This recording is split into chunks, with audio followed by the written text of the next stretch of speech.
So, welcome back, everyone. Yes, I am newly back from Costa Rica and just trying to um, integrate back into life. It's been quite a journey and it's been very, very life changing. So, I wanted to share my journey with you because a lot of you have been asking me many questions and emailing me and messaging me and um, just wanting to get the lowdown on what happened and what I learned. And so I figured it'd be best to just share a podcast with all of you so that I don't have to tell it to 20 different people. Um, but also, I really just want to share the teachings with all of you in a way that is respectful to what I'm allowed to share, but also in a way that I think I actually understand what it means.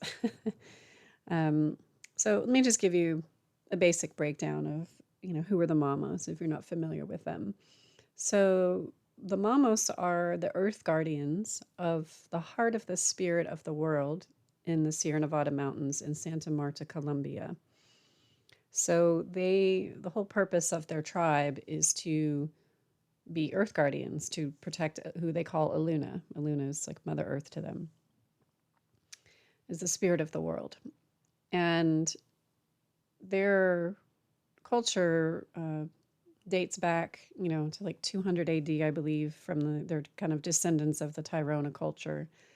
And the four ethnic groups, or tribes, if you will, are the Kogi, the Wiwa, the Arhuacos, and the Conquamo people. And those are the four tribes that are earth guardians and living and protecting the heart of the spirit of the world. The Mamos men, they're mainly men, are chosen at birth to be highly attuned to the spirit of Aluna and to be earth readers and to connect and communicate with the spirit of the earth, Aluna. They wear mostly white all the time because it's a symbol of purity to them. The Kogi men often, well, constantly, most of the time, are chewing on coca leaves, which are mixed with lima, a paste that's made from crushing of seashells that are collected in their nearby beaches. And it's not really like an addictive narcotic. It's very mild. Um, but it also helps to suppress their hunger and it enables them to go long periods without sleep. So when we were at the retreat center, Mamo Atilio was the first 3 days just walking around and clearing the land and clearing all of us and just listening to nature and just doing the work for 3 days. He was just going, going, going constantly without sleep and just doing the work. But they also carry this papuro with them, which is like a gourd that's filled with the lima, and they have like a stick that they kind of rub the papuro gourd, and it's like they're writing their thoughts down and they're writing their meditations. And they then, just mix that lima paste with the coca leaves in their mouths. And it's also representative of the masculine and the feminine with the gourd and the stick that they stick inside the papuro when they're not using it. But again, their tribe began many years ago, and the problem is that they've lost a lot of their land to colonization and hotels and things, and so we're working on helping them getting it back, and I'll get more into detail as to why that's important later on. But again, it's just really taking me some time to really digest all this information because there's so much to share, but I also have to respect their words. And, there's just some things that I'm not supposed to share. Yeah, so let me just try to give you a background on how I got involved with them and how all this started. So I first heard about the Mamos a couple years ago from a friend of mine, and they told me that the Mamos were coming and that they were Earth guardians and that they wanted to share their teachings because they got a call from Mother Earth to share what they know with little brother. So they consider themselves the elder brother who's the Earth guardians of Earth, and we're the little brothers. Because basically Aluna was saying to them that, everything's quickly falling out of balance and you have to teach them what you know and work together and walk together. And, they got the sign and the calling to um, try and walk with us together and help to do what they do to balance and become earth guardians and help protect and get things set right. Um, so they put a call out, and this was pre-pandemic. We've been on this journey with trying to connect with them, and of course things got delayed. But they basically asked us to um, send in a picture that shows our eyes, and they would just look into our eyes and read our soul, and then all the 700 Mamos would meditate on our pictures and decide which ones were the earth guardians that they wanted to impart some of their wisdom and knowledge with. So 16 of us got chosen, and we finally made it to Costa Rica. So when we got there, Mamo Atilio, who's the main earth reader, I believe, if I'm understanding all this correctly, I'm still trying to process everything that I think I heard and I think I know and what I experienced. And then there was also Mamo Fernando, and they came with Kandimaku, who I believe is Kankwamo, and I believe the Mamos are both Kogi. But Kandimako is their messenger. So basically, the Mamos will meditate and they'll listen to nature about what needs to be done and how to balance things. And then Kandimaku will come and share it with us. And, so we basically met with him daily, and he would tell us, this is what the land is saying we need to share with you. And this is what Aluna is saying we need to share with you right now. So there was no plan. It was just, again, listening to what the earth told them to do. So, that was the first lesson that they taught us, was to listen to nature and ask, what are the elements telling me? What are the trees and the rocks and the rivers telling me? Because to just basically let the elements guide you, and so again, they came with no plan. They just let the elements guide them. But they taught us a lot of things. And one of the main things or a couple of the main things they taught us was that, how to first listen to the earth, second, how to get ourselves in order and balance, so that we can then put order and balance back into the planet. And the way that we do that is to make payments to the earth, which they call pagamentos, but also to ask permission for the things that we're doing or taking or energy that we're moving. It's like if we keep taking and taking and taking from the earth, it's like, there's positive and negative polarity. And so it's all going towards one side of that polarity. If you're not giving something back to the earth, then things are out of balance. I think like, well, I bought food and I gave money for that. So that's an even energy exchange. It's like, well, yeah, between you and people, but what about you and the earth? Like, what have you given back to replenish the energy to the earth that you took, other than your waste or your trash? Yeah, I mean, it's just, I see everything so differently now. Like, so everything that I'm doing so differently, asking permission, making payments, putting things back in balance, getting myself in order energetically with, all the grass that I've cut. Did I ask permission for that? All the flowers that I've plucked and I mean, doing energy healing. Did I ask permission for doing this healing? And so there's just so many layers to this that I'm still processing. I'll just have to say with the Mamos, there's really no right or wrong. What they're teaching is that there's a positive and a negative polarity. And when things are not equal, then things fall out of balance. Whether, their teachings resonate with your beliefs or not, all they're simply saying is that whatever you do, whatever you take, there is a consequence, and there is a balance with that. And so, it doesn't matter if you are vegetarian or vegan or whatever, that there's just a consequence for the energy that you're taking, and that you need to make some sort of payment to balance that out. You need to ask permission for the energy that you're taking. And again, they're not trying to force their beliefs upon us or anything, or say what we're doing is wrong. They're just saying, there's a balance and an order with things and payments to recorrect, to recalibrate and balance that energy. But the first couple of days we were there, it was like, they're using these ancient words and teaching us very simple ancient ways, but it just felt like so overwhelming because when they speak, it's like light codes of information just washing over your body.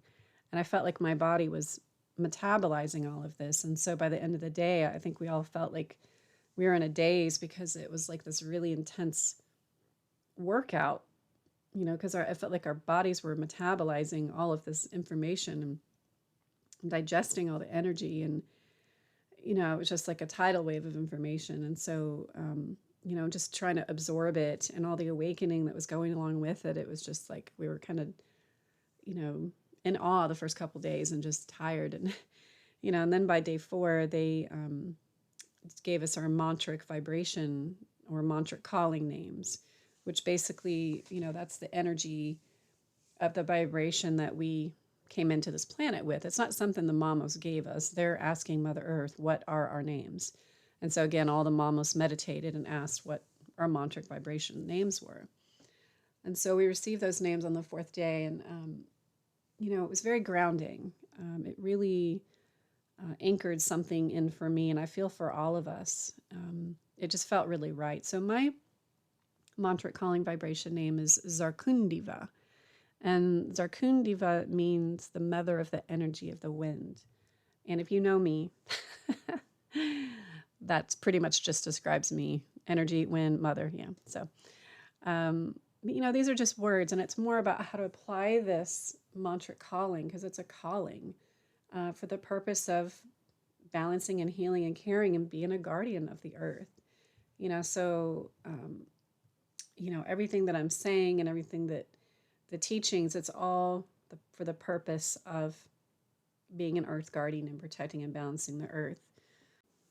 And if you had asked me before I went to this training what I felt my purpose was in the world, if I were to truly search my heart, it would be to help save the world and heal and balance it in a really magical way with the true earth people, the true indigenous people. And it's something that I've always felt my whole life, at least the latter half of my life. And, it's not something that they teach you in school. It's not something that any college class could have prepared me for. And so it's been really a challenge for me to feel aligned with my purpose, because it's not really a typical role. It's a very unique role. And so with that in mind, I say to you, whatever is upon your heart, it is so possible because it's already real. One of the things that Mamos kept saying is that, when you think of something, you don't create it because you think of it. You think of it because it's already been created. I mean, that's huge. That's so huge. To think that everything that's been upon my heart this whole time was already lining up for me, was already created with the Mamos. Mother Earth had this intention, and they've been meditating and praying on it and trying to connect with the right people at the right time and feel, they could trust us, and so it just reaffirmed and just anchored in everything for me and everything that I've been doing, from, all the variety of things that I do, from writing children's books to yoga to energy healing to channeling and connecting and listening to trees. I mean, it's like it just all came together, so it's like, if you feel this calling and it's part of your calling too, then, well, yes, you're meant to be a part of this in some way. So, or whatever it is that you have upon your heart, like, just believe in that, because it's already happened. You just need to line up with it, and it'll be there. And so overall, the overall goal and mission with the Mamos currently is with activating and connecting the sacred sites.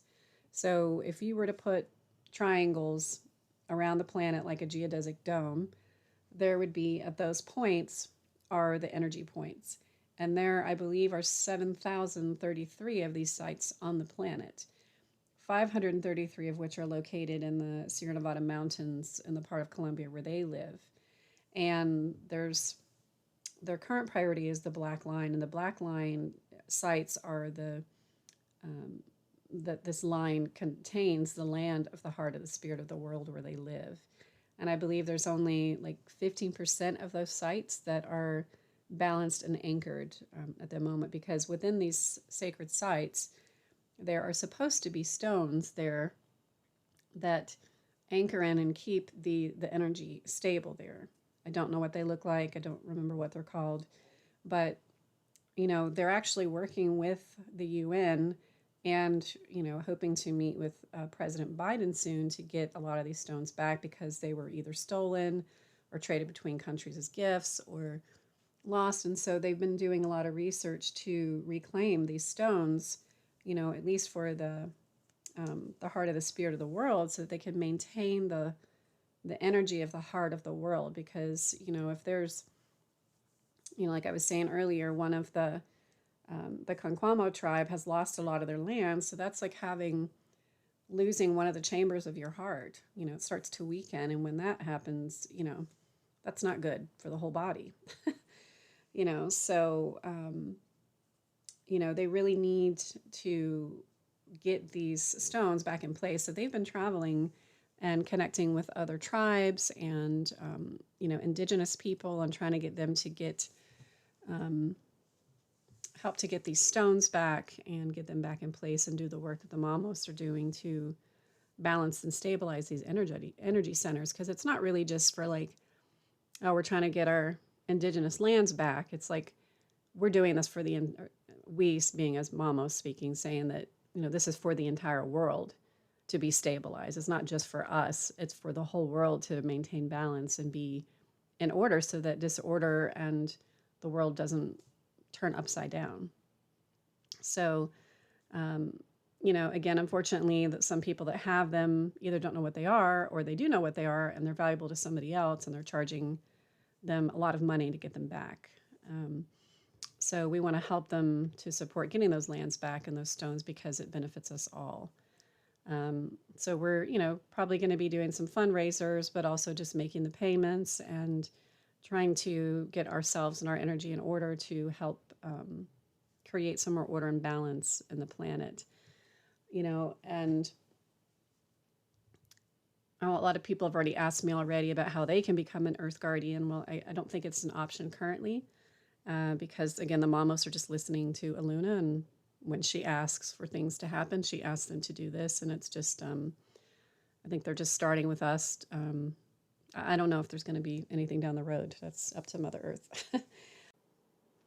But you can definitely still support the mission and be a part of it and walk with us, with the Mamos, as we journey together with them. And I'm sure in the coming weeks, there will be opportunities, and I'll be sure to share them with you and, let you know how you can help and be a part of this movement. So, because again, it's for the greater good for all of us, not just for the Mamos. It's really for the whole Earth and every living sentient being on it and non-sentient. So it's really just affected me in a way that I see everything so differently now. So, for example, I was grocery shopping, and I don't really eat a lot of meat, but I do like to eat fish. And so I went to the market at Whole Foods, and I'm standing there just looking at all of the fish and asking permission for which fish would allow me to take it home. And so I sat there for a little bit, and then I kind of felt into the one that I was being drawn to. And so it was this whole Spanish mackerel. And it wasn't filleted. It had to be cut still, which is fine. I know how to fillet fish. I fished with my dad my whole life, so I know how to cut fish or fillet fish. And so I brought the fish home, and as I was filleting it, I was just teaching my son, about the process of asking permission. And he said, well, how do we do this? And I said, well, you just basically tune in and just listen. And usually your first instinct is going to be the right one. And, I kept being drawn to the tail and the head and feeling like the tail and the head wanted to be separated and feel like the organs wanted to be separated. And so, I just meditated with him for a little bit and just asked permission to share this fish's energy and to honor its life and to offer gratitude, but also listen to how it wants its parts to be distributed. And so I meditated with it and then felt, the tail wants to go to a certain place, the head wants to go to a certain place, the organs want to go to a certain place. And so I separated them and put them in different little containers and such so that I can then take them in my garden and listen to where they want to be planted in the garden. Because that was my instinct and feeling, was that it wanted to be planted in certain parts in the yard so that it can go back to the soil and be nourished rather than just being thrown away in the garbage. And so we did that. And then, my son was outside clearing the table for dinner and he comes running. He's like, Mom, I don't want to eat out there. There's a bunch of bees out there and they're just flying around me and won't leave me alone. And I said, well, just talk to them. Just talk to the carpenter bees and see what it is that they want, or maybe just ask permission to share space with them, and so he went back out there and I thought, I suggested maybe also that he offered them something, so I come up there and he had, my sweet little angel, he had picked a flower, one of the Rose of Sharon's, and like offered it to the bees and just kind of set it by where they were. And it's just so sweet. I didn't want to burst his bubble and be like, well, did you ask permission to pick that flower? But, so he's learning. I'm learning. We're learning together. So, and one of the ways that the Mamos described the way that we deal with nature is treat them as if they're your lover. You wouldn't just walk up to a lover and cut their hair without asking them.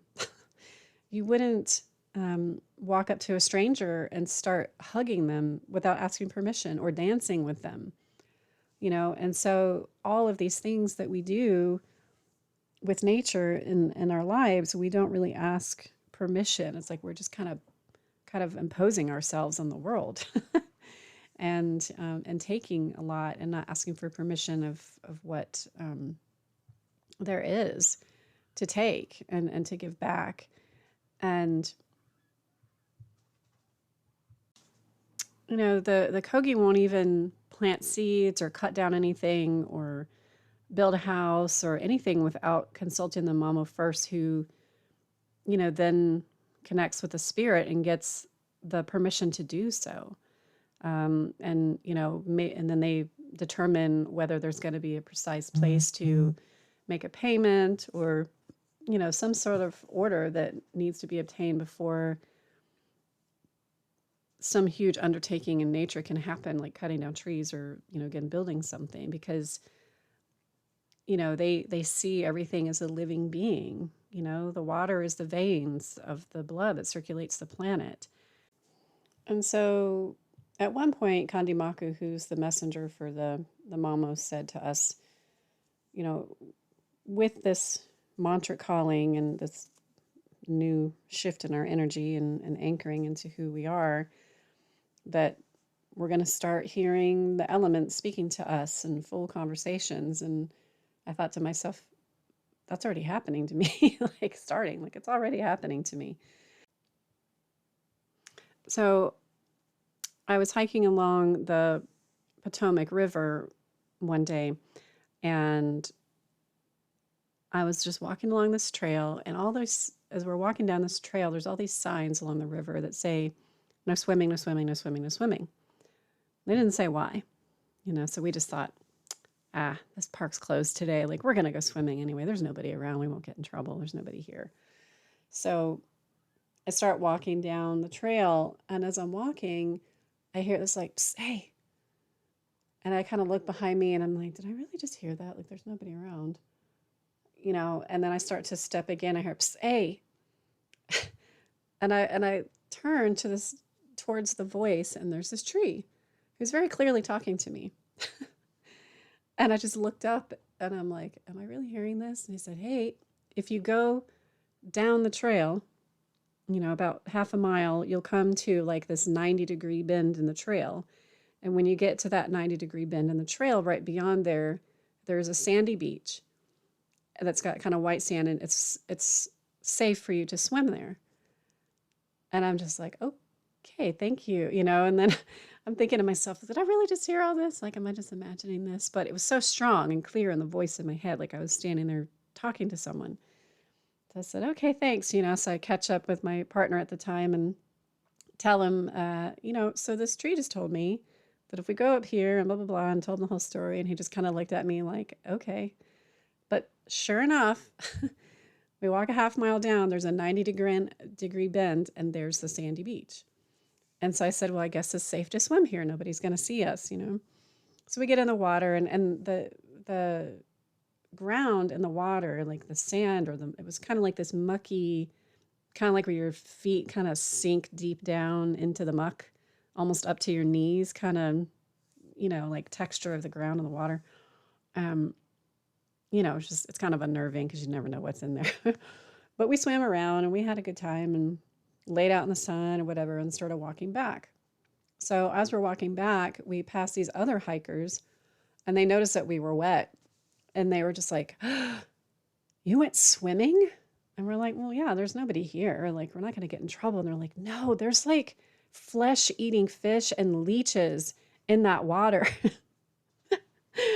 I was like, well, apparently this tree told me if you go down to the sandy beach, like you'll be fine there. You won't have any problem. And they just kind of looked at me. I was like, yeah, thanks. Have a nice day. We just kept on walking. And, so then as I'm walking back, when you're walking back, you don't ever see everything the same way and you don't recognize everything looks different when you're walking back. So I didn't even notice the tree again. But then as I'm walking past it again, he's like, hey, and then I look over and I was like, oh yeah, thanks for the tip, and